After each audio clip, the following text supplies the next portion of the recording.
విద్యార్థులపై బలవంతంగా లక్ష్యాలను రుద్దడం సరికాదన్నారు విశాఖ ప్రభుత్వ మానసిక ఆసుపత్రి సూపరింటెండెంట్ డాక్టర్ రామిరెడ్డి. మార్కులే జీవితం కాదని, జీవితంలో మార్కులు ఒక భాగమే అంటున్న డాక్టర్ రామిరెడ్డితో మా ప్రతినిధి రాజు ఫేస్ టు ఫేస్. మరికొద్ది రోజుల్లో 10వ తరగతి పరీక్షల ఫలితాలు రాబోతున్నాయి. మొన్న ఇంటర్ ఫలితాలు కూడా వచ్చాయి. ఇదే విధంగా పోటీ పరీక్షలు కూడా ఫలితాలు కూడా వస్తున్న నేపథ్యంలో విద్యార్థుల మానసిక స్థితి ఏ విధంగా ఉంటుంది? ఇటీవల వచ్చినటువంటి ఇంటర్ పరీక్షల్లో చాలా మందికి పరీక్ష తప్పిపోవడం జరిగింది. వాళ్ళు కూడా కొంతవరకు మానసిక ఒత్తిడికి గురయ్యి సూసైడ్ అటెంప్ట్ చేయడం కానీ, ఇంట్లో నుంచి వెళ్ళిపోవడం కానీ చాలా సందర్భాలు చూసాం. కాబట్టి ఇలాంటి పరిస్థితుల్లో ప్రస్తుతం ఉన్నటువంటి సొసైటీలో, ఈ సమాజంలో విద్యార్థుల మానసిక స్థితి ఏ విధంగా ఉంది, వాళ్ళు ఈ పరిస్థితులకు రావడానికి గల ప్రధాన కారణాలు ఏంటి? రాబోయే రోజుల్లో వచ్చేటువంటి 10వ తరగతి పరీక్షల్లో కూడా విద్యార్థులు ధైర్యంగా ఉన్న ఫలితాలు ఎదుర్కోవాలి అనేసి అంటే ఏం చేయాలి అనేది అయితే ఇప్పుడు ప్రస్తుతం మనం తెలుసుకునే ప్రయత్నం అయితే చేద్దాం. మనతో పాటు విశాఖపట్నం మానసిక వైద్యశాల సూపరింటెండెంట్ కేవీ రామిరెడ్డి గారు ఉన్నారు.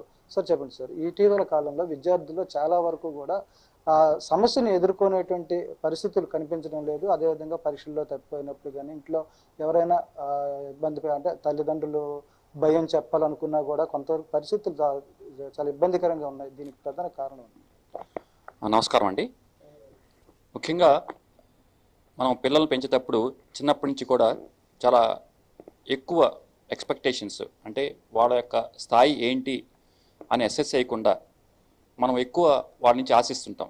ఎప్పుడు కూడా అది చేయకుండా మన పిల్లలు ఎంతవరకు ఉన్నారు, అంటే వాళ్ళలో ఉన్న నెగిటివ్ పాయింట్స్ ఏంటి, వాళ్ళు ఎందుకు చదవలేకపోతున్నారు, ఎందుకు మార్కులు తెచ్చుకోలేకపోతున్నారు, ఆ పాయింట్స్ మీద కాన్సన్ట్రేట్ చేస్తూ టీచర్స్ యొక్క గైడెన్స్, టీచర్స్ ఉపాధ్యాయులు గైడెన్స్ తీసుకొని పిల్లల యొక్క ఒత్తిడి, మానసిక ఒత్తిడిని పెట్టకుండా వాళ్ళు ఎక్కడైతే లోపం ఉందో ఆ లోపాన్ని సవరించుకుంటూ, సపోజ్ మ్యాథమెటిక్స్లో లోపం ఉందనుకోండి, అక్కడ ఎక్కువ స్ట్రెస్ చేసేసి వాళ్ళకి ఐడియాస్ చెప్పేసేసి వాళ్ళ దాంట్లో ఒత్తిడిని చెందేటట్టుగా మంచి మార్కులు వచ్చి చేయటం. సో ఎప్పుడు కూడా మనం అవి ఆలోచించకుండా మన అబ్బాయికి ఇన్ని పర్సంటేజ్ రావాలి, ఇంత లెవెల్లో రావాలి, వాళ్ళకంటే ఎక్కువ రావాలి అనే ఒత్తిడి పెట్టకుండా ఉంటే వాళ్ళ యొక్క మానసిక స్థితి గట్టిపడి ఎటువంటి రిజల్ట్ వచ్చినా కానీ వాళ్ళు ఫలితాలను బట్టి కూడా వాళ్ళు డిసైడ్ చేసుకొని నేనే మళ్ళీ రాస్తాను, మళ్ళీ మంచి మార్క్ తెచ్చుకుంటాను, ఫెయిల్ అయిన ప్రాబ్లం లేదనే ఒక మానసిక స్థితికి వాళ్ళు ఎదుగుతారండి.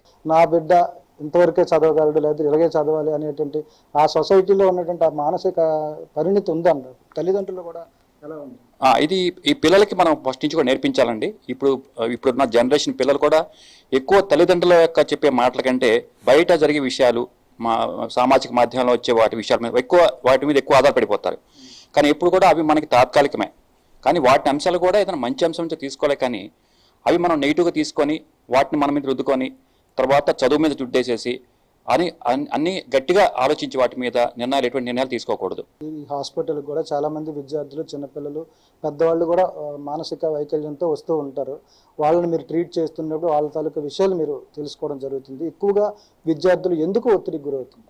మెయిన్ ఇదేనండి, ఈ కాంపిటీషను. అంటే మార్కులు అధికంగా సాధించాలి, మార్కులు ఒకరికంటే ఎక్కువ సాధించాలి, లేదా ఫస్ట్ ర్యాంక్ కొట్టాలి, అలా ఎక్కువ ఒత్తిళ్లు తల్లిదండ్రుల దగ్గర నుంచి, తర్వాత ఉపాధ్యాయుల దగ్గర నుంచి ఎక్కువ అవటం వలన, పిల్లల మీద ఒత్తిడి పెట్టడం వలన ఇలాంటి అనాథాలు ఎక్కువ జరుగుతున్నాయి. ఇప్పుడు రాబోయే రోజుల్లో 10th క్లాస్ వస్తున్న వాళ్ళు ఉన్నారు, 10th క్లాస్ రిజల్ట్ కోసం ఎదురు చూస్తున్నటువంటి వాళ్ళకి మీరు ఇచ్చేటువంటి సూచన? డెఫినెట్గా అందరూ ఎగ్జామ్స్లో బాగా చదువుంటారు కాబట్టి, బాగా టైం స్పెండ్ చేసేసి చదివారు కాబట్టి అందరికి మంచి రిజల్ట్ వస్తుంది. కానీ ఎవరు కూడా ఏదన్నా ఒక మార్కులో పోయిందనో, 2 మార్కులు పోయిందనో, ఏదో ఒక సబ్జెక్ట్ పోయిందనో ఎవరు కూడా నిరుత్సాహపడాల్సిన అవసరం లేదు. మళ్ళీ మనకి ప్రభుత్వం వారు, గవర్నమెంట్ వారు మనకి ఈ బెటర్మెంట్ ఎగ్జామ్స్ వెంటనే పెట్టారు కాబట్టి అది మనకి డెఫినెట్గా మంచి రిజల్ట్స్ ఇస్తుంది. ఎక్కడైతే మనం డిఫెక్ట్ అవుతుందో ఆ చిన్న కరెక్షన్ చేసుకొని మళ్ళీ రాస్తే మంచి మార్కులతో పాస్ అవుతారు. ఎవరు నిరుత్సాహపడాల్సిన అవసరమే లేదండి. స్ట్రెస్, ఒత్తిడి, దీని నుంచి బయటపడడం. పిల్లలు ఒత్తిడి పడుతున్నారంటే యూజువల్గా ఎక్కువగా ఒకే ఆస్పెక్ట్ మీద, సపోజ్ చదువు అంటే చదివే, దాని మీద ఉన్నప్పుడే ఎక్కువ స్ట్రెస్ ఉంటుందండి.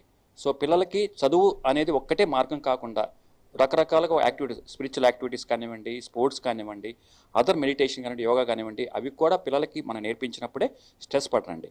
దాని నుంచి ఎలా అధిగమించాలంటే బేసిక్గా పిల్లలకి కొద్దిగా డైవర్షన్ అనేది నేర్పించడం ముఖ్యమండి. ఇది మొత్తంగా చూసుకుంటే ప్రస్తుతం ఏదైతే పరుగులు పెడుతున్నటువంటి ప్రపంచంలో తల్లిదండ్రుల ఆలోచన ధోరణి కూడా మారాలి. అదేవిధంగా ఏదైతే ఉద్యోగాలు చేస్తున్నటువంటి వాళ్ళ ఉద్యోగాలు కూడా కొంతవరకు స్ట్రెస్ నుంచి దూరంగా ఉండి ఇదే ఉద్యోగం ఇదే లక్ష్యం అని కాకుండా లక్ష్యాన్ని నిర్దేశించుకొని ఆ లక్ష్యం కోసం పనిచేస్తూ కూడా పక్కన ఉన్నటువంటి వాటి రిలేటెడ్గా ఉన్నటువంటి మానసిక ప్రశాంతత, యోగా ఇలాంటి కార్యక్రమాలు చేయడం వల్ల కూడా ఆ జీవితాన్ని సుఖంగా ముందుకు తీసుకెళ్ళవచ్చు, జీవితంలో అభివృద్ధి సాధించవచ్చు, మరింత ఉన్నత శిఖరాలు కూడా చేరే అవకాశాలు ఉన్నాయి. కాబట్టి ప్రతి ఒక్కరు కూడా ఆ విధమైనటువంటి ఆలోచన చేయాలని చెప్పి డాక్టర్ రామిరెడ్డి గారు తెలియజేస్తున్న పరిస్థితి. వీడియో జర్నలిస్ట్ శివశంకర్తో రాజు, ఐ న్యూస్, విశాఖపట్నం.